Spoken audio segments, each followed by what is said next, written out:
여기 한국으로 떠나는 비행기 안에서 일본인으로 보이는 한 여성이 친구를 향해 큰 소리로 화를 내고 있습니다. 하지만 이내 큰 소리로 화를 냈던 여성은 뭔가 잘못되었다는 직감을 받으며 당황해하고 있는데요. 과연 이 여성에게는 무슨 일이 있었던 걸까요? 안녕하세요. 치바 나루타 국제공항에서 9년 동안 승무원으로 일했던 카와구치 미호라고 합니다. 얼마 전 한국에 우연한 기회로 갔다가 정말 믿을 수 없는 장면들을 봤었습니다. 사실 한국을 혐오하는 극우 성향이 매우 강한 부모님을 두고 있었던 터라 그런 환경에서 자라서인지 한국이라면 별로 내키지 않는 그런 게 좀 강했었습니다. 부모님은 항상 우리 일본은 위대한 제국이라며 칭송하셨는데 한국은 거의 일본이 먹여 키우다시피 했던 나라인데 아직까지도 다케시마와 위안부 등을 들먹이며 지난 과거사를 두고 일본에게 손가락질하고 있다며 감사함을 모르는 나라라면서 한국을 깎아내리시기 일쑤였었어요. 그러면서 아무리 한국이 기어올라도 절대 우리 일본에게는 대적할 수도 없고 넘을 수 없다며 한편으로는 어떻게든 일본을 이겨보려는 한국의 모습에 귀엽다는 말씀도 종종 하시기도 했습니다. 그런 환경에서 태어나고 자랐으니 저 또한 한국을 오해할 수밖에 없던 거죠. 제가 한국의 진짜 모습을 보게 되었던 건 회사에서의 일 때문이었습니다. 저희 나루타 공항에서 얼마 전 세계적으로 문제가 되었던 코로나 팬데믹과 더불어 일본을 찾는 해외 관광객 숫자가 급격하게 감소하면서 제가 다니던 나루타 국제공항의 재정 상태는 늘 마이너스 수준이었습니다. 공항에서는 적자를 줄여보기 위해 대대적인 인원 감축이 있었고 안타깝게도 저도 인원 감축 대상에 포함되어 있었는데요. 그나마 다행이었던 건 공항에서 9년이라는 긴 시간 동안 근무했던 터라 본사에서 다른 공항사에 재취업할 수 있는 방법을 찾아주었어요. 실제로 저와 비슷한 시간을 함께한 일부 동료들은 다른 항공사로 재취업해서 일을 하고 있기도 합니다. 하지만 저는 승무원으로도 사실 나이도 많이 먹기도 했었고 은퇴하고 조금 쉬다가 다른 일을 시작해보고 싶다는 생각이 들어서 본사에서 다른 항공사 취직 제안을 거절했었어요. 저뿐만이 아닌 일부 동료들도 저처럼 이 기회에 승무원 일을 그만두고 공부를 하겠다는 동료도 있었고 아버지 가게를 돕기로 해서 그만두겠다는 동료도 있었습니다. 제안을 거절했던 저희 동료들은 은퇴하고 어떤 걸 할 건지 각자 이야기를 나누고 있었는데 듣고 있던 한 동료가 일을 그만두면 우리 같이 이번 기회에 여행이나 한번 다녀오자는 이야기를 했어요. 사실 해외 여러 나라들을 승무원으로 많이 다녀오기는 했지만 우리가 여행으로 간 적은 없지 않냐면서 이런 제안을 한 거죠. 그러더니 자신이 평소 친하게 지내던 한국의 승무원 친구가 한 명 있는데 한국 공항에 대해서 이런저런 걸 보여주겠다고 했다며 한국으로 여행을 가보는 게 어떻겠냐는 저로서는 도저히 믿기 힘든 말을 했었습니다. 저는 당연히 한국을 가자는 동료의 말에 절대 안 간다면서 방방 뛰었고 공항에서 일을 하면서도 한국에는 가보지 못했던 다른 동료들 역시 여행을 가려면 선진국이라 불리는 유럽권의 좋은 나라들로 가야지 무슨 한국이냐며 반대했었어요. 저와 뜻이 같았던 동료들 역시 같은 일본인 동료들이라서 그런지 한국은 괘씸한 나라라면서 아무리 요즘 그나마 좀 발전해서 좋아졌다고 해도 가고 싶은 생각은 들지 않는다면서 한국을 가려면 혼자 가라고까지 하더라고요. 결국 그 친구는 혼자 한국으로 떠났고 저를 포함한 다른 동료들은 함께 프랑스로 향했습니다. 그런데 이 결정이 엄청나게 잘못되었다는 걸 그때는 몰랐었어요. 도착한 프랑스는 정말 유럽의 선진국처럼 멋진 도시였습니다. 그러나 그런 환상은 곧바로 깨지고 말았었어요. 프랑스의 고속열차를 타고 프로방스로 이동하던 중에 저는 열차 안에서 큰 소리로 소리를 질렀었는데 제가 앉아있던 좌석 의자 팔걸이에서 뭔가 작은 벌레가 기어다니고 있었기 때문이었어요. 바로 빈대였는데 워낙에 벌레를 극도로 싫어했었기 때문에 빈대를 보고 저는 기겁하고 말았었죠. 그때 제가 큰 소리로 소리를 질러 열차에 있던 프랑스 사람들의 온 시선이 저에게 향했고 어떤 프랑스 사람은 그런 저를 향해 열차에서 매너 없이 왜 소리를 지르냐면서 비난을 받았기도 했었습니다. 하지만 이건 시작에 불과했었어요. 동료들과 제가 함께 경험했던 고속열차 이외에도 가는 곳곳마다 빈대를 발견할 수 있었는데요. 영화관에서도 식당에서도 심지어 저희가 묵었던 숙소에서마저까지 빈대들이 속출했었는데 어떻게 선진국이라는 프랑스에 이렇게 빈대가 득실거리는 건지 대체 이해를 할 수가 없었어요. 그리고 어디 이동할 때마다 지하철을 이용했는데 왜 그렇게 열차를 타기 위해 내려간 지하에서 악취가 많이 나는지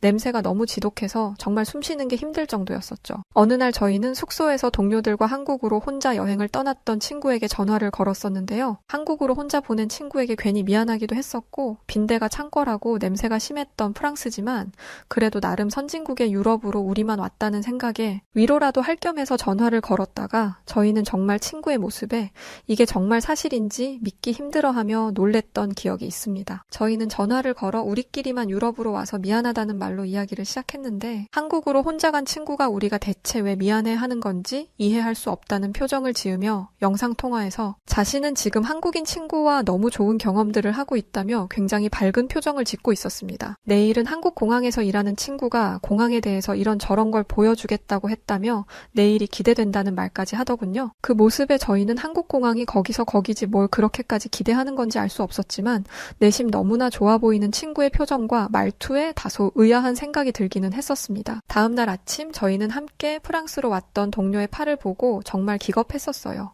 왜냐하면 빈대에 물려 빨갛게 목이 물린 것처럼 올라와 있었기 때문이었는데요. 이런 곳에 더 있다간 안 되겠다는 생각이 들어서 저희는 바로 그날 프랑스를 떠나기로 했었습니다. 정말 실망만 가득했던 여행이었고 전혀 즐겁거나 유쾌하지 않았던 여행이었죠. 그런데 그때 한 동료가 우리 일본으로 돌아가지 말고 한국으로 간 친구에게 가면 어떻겠냐는 말을 하더라고요. 전날 영상 통화 속 친구의 표정이 너무 좋아 보였고 분명 우리는 한국이 아무리 발전했다고 한들 우리 일본에 비해 한참 낙후된 도시로 알고 있는데 영상 통화 안에서 비추어졌던 한국의 모습은 전혀 다른 모습이었기 때문이었죠. 사실 저도 전날 동료와의 통화 후 궁금하긴 했었습니다. 저희는 한국으로 가보자는 동료의 말에 모두 수긍했고 한국으로 혼자 여행을 떠난 동료에게 전화를 걸어 한국으로 가겠다는 우리의 의견을 말했는데요. 저희 말을 들은 동료는 좋다며 도착하는 시간을 알려주면 마중나가 있겠다고 하면서 그날 공항을 소개해준다는 친구와 함께 둘러보자며 이야기를 하더라고요. 저희 동료들은 바로 한국행 비행기에 오르게 되었고 그럼에도 한국행 비행기 안에서의 분위기는 다소 무거웠는데요. 한국으로 떠나는 걸 계속 못 믿어했던 한 동료가 비행기 안에서 자신이 왜 한국행 비행기에 타고 있는지 화가 난다며 도착해서 우리보다도 볼품없고 후진국임이 틀림없다면 자신은 단 한순간도 주저하지 않고 그냥 일본으로 떠날 거라며 말을 했기 때문이었습니다. 저희들은 다소 긴장한 채 한국 공항에 도착하게 되었는데요. 도착한 순간부터 저희는 이건 완전히 뭔가 잘못되었다는 직감이 들기 시작하면서 주변을 두리번거리기만 했었습니다. 저희가 알고 있는 한국의 모습과는 전혀 다르게 처음 겪어본 한국 인천공항은 저희가 그동안 일하던 치바 나루타 공항과는 규모와 기술적인 수준에서부터 비교조차 되지 못할 만큼 차이가 났기 때문이었습니다. 더 놀라웠던 것은 한국 공항 내부 전체가 디지털 시스템으로 운영되고 있었다는 사실인데요. 공항에서 입국 심사를 진행하는데 단 10분밖에 소요되지 않았고 저희의 여권을 바코드 기계 위에 올려둔 채로 디지털로 된 문서에 사인만 하면 모든 과정이 끝나버렸었죠. 아직 저희 일본은 기계보다는 수기로 작성하는 것들이 매우 많은데 한국은 모든 것이 디지털화 되어 있었습니다. 한국은 이러한 첨단 디지털 시스템들을 이용해 긴 줄을 기다릴 필요 없이 빠르게 입국 심사가 완료되었었죠. 그렇게 우리는 입국장을 나와 공항 로비로 향했는데 저희는 얼마 가지 못하고 온몸이 얼어버린 채 그 자리에서 멈춰서고 말았었어요. 끝이 보이지 않는 웅장한 공항 로비의 모습에 넋이 나가버리고 말았고 정말 여기가 우리가 생각했었던 후진국인 한국이 맞는 건지 눈을 의심할 수밖에 없었습니다. 어떻게 커도 이렇게까지 큰 건지 정말 그 규모가 압도적이었습니다. 온몸에 소름까지 돋더라고요. 공항에는 수많은 외국인 관광객들이 웃으며 공항 여기저기를 누비고 다니고 있었고 엄청난 규모를 자랑하면서도 공항 내부는 무척이나 깔끔했습니다. 방금 전까지 있었던 프랑스보다도 훨씬 좋아 보였죠. 정말 눈으로 보면서도 믿기 힘든 순간들이었죠.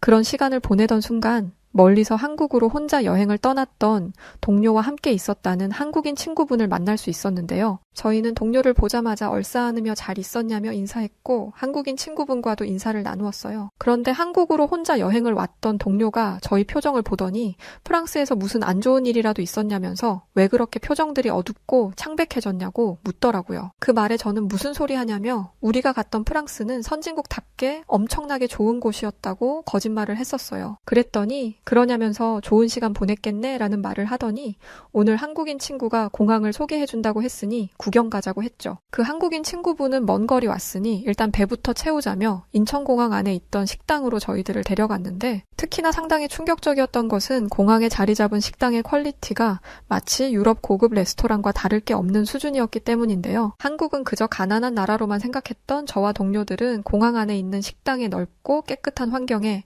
이게 정말 공항 안에서 운영되는 식당들이 맞는지 한국인 친구에게 계속 물어볼 수밖에 없었고 한편으로 그냥 승무원을 그만두지 말고 재취업 기회를 받았을 때 한국 공항으로 재취업했었으면 어땠을까 생각하게 될 정도였습니다. 음식을 주문하기 위해 저와 동료들은 메뉴판이 적혀있던 카운터로 갔는데 한국인 친구분은 카운터가 아닌 이곳에서 쉽게 주문하면 된다면서 저희를 불렀고 저와 동료들은 그 모습을 보자마자 엄청난 충격을 받을 수밖에 없었습니다. 한국 인천공항 식당에는 키오스크들이 모두 있었고 키오스크에서 먹을 음식들을 선택해 주문 버튼만 누르게 되면 자동으로 음식이 주문되는 시스템을 갖고 있었기 때문입니다. 사실 일본에도 이와 같은 키오스크 시스템이 도입된 곳들이 있긴 했지만 한국처럼 모든 식당이 이런 시스템을 가지고 있을 거라고는 전혀 상상하지도 못했었고 심지어 우리 일본에 있던 키오스크 기계보다 훨씬 더 세련되고 첨단화되어 보였기 때문이었어요. 식사를 마치고 더 좋은 곳을 구경해주겠다며 기대하라고 했고 그렇게 간단히 식사를 마치고 저희는 한국인 친구를 따라 어디론가 이동하기 시작했습니다. 그렇게 도착한 곳을 보고는 저희 모두의 말문을 막히게 만들고 말았는데요.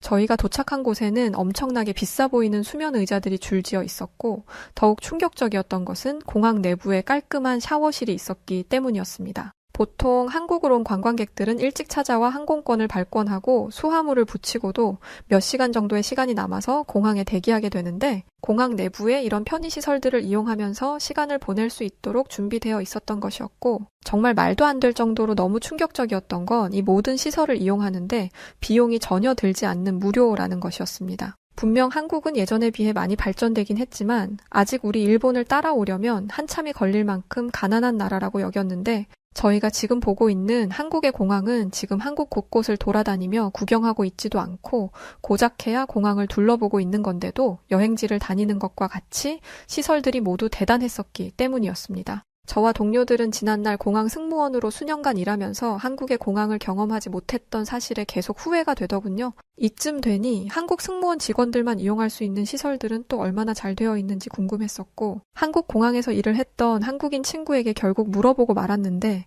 그 말을 들은 한국인 친구는 직원들만 이용할 수 있는 전용 식당이 준비되어 있고 직원들이 언제든 쉴 수 있는 숙소와 샤워실부터 의료시설까지 없는 걸 찾기 힘들 만큼 모든 게 구비되어 있다는 충격적인 말을 해주었습니다. 나루타 공항에는 기숙사는커녕 공항에서 밤을 보내야 할 때도 기숙사를 잡아주는 경우도 거의 없어서 일일이 직원들이 인터넷으로 숙박시설을 예약해 찾아다녀야 했는데 한국공항은 직원들을 위한 편의시설까지도 완벽하게 구비되어 있다는 소리에 다시 한국 인천공항으로 재취업하고 싶다는 생각이 들 정도였습니다. 공항에서부터 남다른 포스를 풍기던 한국의 모습에 저희는 한국의 수도인 서울은 어떨지 궁금해지기 시작했었어요. 한국인 친구는 서울로 갈 수 있는 공항의 지하철 위치를 알려주고는 일 때문에 잠시 가야 할 곳이 있다며 이따 저녁에 다시 오겠다고 했는데요. 근데 정말 놀랍게도 공항에서 한국의 수도인 서울역으로 바로 가는 지하철이 공항에 있었습니다. 이렇게 곧바로 서울로 갈 수 있는 지하철을 탈 수 있다는 것에 너무 놀라웠는데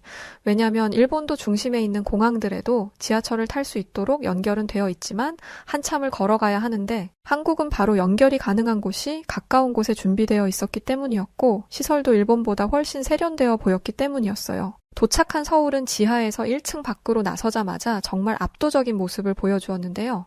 건물 한 벽면이 모두 LED로 멋진 이미지의 장면들이 연출되고 있었기 때문이었어요. 사실 서울이라는 도시가 이렇게 거대한 도시인지 정말 상상해본 적도 없고 제가 살았던 일본과 비교해도 훨씬 선진국 같은 느낌을 받았습니다. 우리는 서울의 도시에 도착해서 정말 여기가 한국이 맞는 건지, 우리는 지난날 부모님 분들로부터 무엇을 들으며 자란 건지, 정말 당시에는 부모님들이 원망스럽기까지 하더군요. 저희는 저녁이 다 된 시간이라 배도 채울 겸 해서 서울에 있는 한 식당으로 향했습니다. 도착한 식당에서 처음 메뉴판을 보면서 화려한 음식 사진에 눈이 휘둥그레졌는데요. 음식뿐만 아니라 식당 종업원분이 친절하게 주문을 받아주셨지만 그 다음 기본 음식이 나올 때는 로봇이 배달을 하는 모습에 넋이 나갔죠. 보통은 식당에 음식이 나오면 종업원들이 접시에 음식을 들고 오는데 저희가 갔던 서울의 한정식 식당은 넓은 판이 있는 로봇이 그 위에 음식 접시를 담아서 우리 테이블까지 오는 것 아니겠어요? 테이블 앞까지 오니까 직원분이 오셔서 테이블에 접시를 예쁘게 놓아주셨죠. 로봇에 있는 음식을 다 옮기고 나니 로봇은 알아서 다시 주방 쪽으로 이동해서 다음 배달을 준비하더라고요. 테이블에 놓인 다양한 종류의 음식도 놀라웠고 그걸 로봇이 몇 번씩 갖다 주는 것도 그저 놀라울 따름이었습니다. 식사를 마치고 저희는 숙소에 도착하자마자 짐을 풀고 간단히 씻고 잠깐 침대에 누워서 휴식을 취했는데 쾌적하고 안락한 침대 덕에 잠이 솔솔 들고 말았습니다. 일본의 숙소는 정말 유명한 곳이 아니고서야 한국처럼 이렇게 큰 침대가 준비되어 있지도 않고 굉장히 비좁은 느낌이 있는데 한국의 숙소는 크면서도 쾌적했고 방마다 공기 정화 장치가 설치되어 방 안의 공기는 깨끗했죠. 잠에서 깬 저희는 한국의 도심에 나가보기로 했었는데요. 동료들과 함께 명동의 거리를 돌아다니기 시작했습니다. 명동 거리는 사람들로 북적였고 정말 가지각색의 맛있는 먹거리들이 즐비했었어요. 에너지가 넘치는 거리였죠. 그런 명동 거리를 한참을 걷다 보니 웬 작은 개천이 보였는데 한국에서는 이걸 청계천으로 부르고 있더라고요. 그런데 저희는 도착한 청계천에서 정말 놀래고야 말았었는데요. 왜 그랬냐면 저희가 도착했던 청계천에는 저희 말고도 정말 수많은 일본인들이 한국에 관광을 하고 있었기 때문이었어요. 분명 저희 부모님은 일본 사람들은 절대 한국을 여행 가지 않는다고 했었는데 청계천에는 남녀노소 할 것 없이 많은 일본인들이 한국의 청계천에서 좋은 시간들을 보내고 있었고 우리는 대체 왜 어릴 때부터 한국을 그렇게 폄하하며 우리에게 한국은 좋지 않은 국가라며 우릴 속여왔는지 분통이 터지더군요. 한국에서의 경험을 마치고 저희는 다시 일본으로 돌아갔는데요. 한국에서 너무 충격적인 경험들을 많이 해서 그런가 괜히 일본에 돌아가서 본 일본 거리는 모든 곳들이 좋지 않아 보였습니다. 한국보다 도로는 비좁았고 건물들이나 시설들은 낙후되어 보였으며 일본이 과연 한국보다 선진국이고 잘 사는 나라가 맞는 걸까? 의심마저 들어서 인터넷에 검색을 해보기까지 했었는데요. 그런데 저는 인터넷에 나와 있는 지표들을 보고 정말 큰 충격을 받았었습니다. 세계에서 가장 발전되고 잘 사는 국가 1위부터 20위까지 점수와 순위가 매겨져 있었는데요.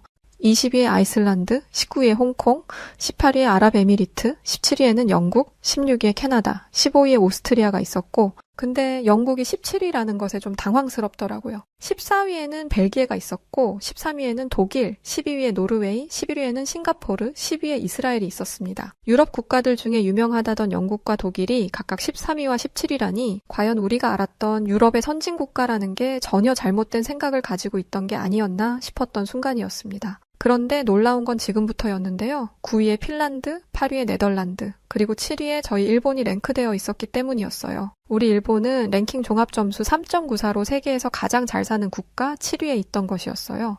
그런데 한국은 아직도 보이지 않고 있었죠. 그걸 보면서 한국은 20위권에도 들지 못한 모양이구나 싶었을 무렵 6위 대만이라는 글자에 저는 믿기 힘들어 했었는데요. 우리 일본이 대만보다도 못 사는 나라가 되었다는 현실에 참담한 기분까지 느낄 정도였습니다. 근데 더 저를 참담하게 만들었던 건 5위에 스웨덴, 4위에 스위스, 3위에 덴마크가 있었는데 2위에 글쎄 한국이 당당히 이름을 올리고 있었습니다. 한국은 랭킹 종합점수 6.52로 상당한 경제 발전을 일군 모범이 되는 나라라고 명시되어 있기도 하더군요. 1위에는 미국이 있었습니다. 일본과 한국의 랭킹 점수는 거의 2배 가까이 차이가 날 정도로 한국이 압도적으로 높은 순위에 있던 거죠. 심지어 제가 찾아본 이 인터넷 자료는 야후였는데 일본이 이렇게 한국의 순위가 높다는 걸 알면서도 일반 국민들에게 감추고 한국을 폄하하기만 했던 건지 정말 제가 태어난 나라지만 이해가 안 됐었어요. 저는 최근 다시 한국을 가보기 위해서 계획을 짜고 있는데요. 저뿐만 아니라 함께 한국을 다녀왔던 동료들도 함께 다시 가기 위해서 준비하고 있습니다. 이번에 떠나는 여행은 한국의 수도가 아닌 제2의 도시라고 불리는 부산을 찾아볼 계획인데 인터넷에서 본 부산은 넓은 모래사장과 엄청나게 높은 초고층 빌딩들의 그 조화가 너무 이색적이고 멋지다는 생각을 갖게 돼서였어요. 저는 예전과 너무 다르게 한국에 대해 전혀 나쁜 감정이 없고 오히려 부모님들에게 현실상을 제대로 보라며 한국이 모든 순위에서 일본을 압도하고 있다는 자료들을 보여주기까지 했는데요. 부모님은 그런 저의 모습이 불편했는지 현재는 괜히 서먹한 사이가 되어 어색해지고 말았죠. 하지만 어디까지나 사실은 사실이기에 언제까지 숨길 수 없는 것이고 배울 것이 있다면 배워야 한다는 생각을 갖습니다. 다시 찾아가는 이번 여행을 통해서 좋은 경험을 또 한 번 하기를 원하고 있고 이번 여행 이후에는 부모님을 강제로라도 모시고 한국을 찾아가 진실을 눈으로 직접 보시게 할 계획입니다. 자, 오늘은 한국이 가난한 후진국일 거라고 오해하고 있던 카와구치 미호 씨의 한국 경험을 담은 사연이었습니다. 오늘의 사연 어떻게 들으셨나요? 오늘의 사연을 재밌게 들으셨다면 구독과 좋아요 남겨주시고요. 그럼 저는 사연을 읽어드리는 여우튜브의 송은지였습니다. 활기찬 오늘 되시고요. 끝까지 시청해주신 모든 분들 감사합니다.